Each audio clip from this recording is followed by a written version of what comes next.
Banyarwanda, batura Rwanda mwese, inshuti z'u Rwanda.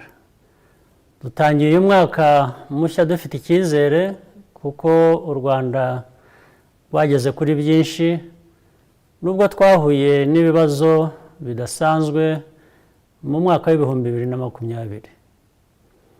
Ibi bivuze ko dushobora gukora n'ibirenze igihe iki cyorezo kizaba kitagihari.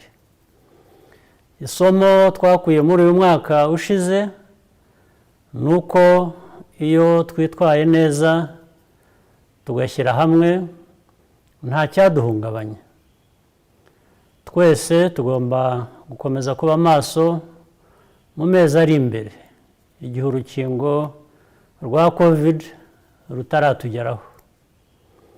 Kubera imbaraga zanyu, ubushake no gukunda igihugu twese dufite, uyu mwaka utangiye uzaba mwiza kurusha uwo dusoje. Twirinde rero buri wese yite ku bandi. Mu by'ukuri iri jambo ryari ryo gusoza umwaka no gutangiza undi. Naho ibindi twabivuze ubwo nabagezagaho uko igihugu gihagaze.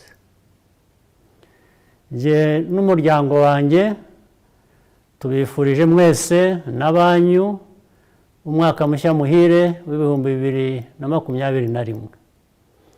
Uzababere uw'uburumbuke.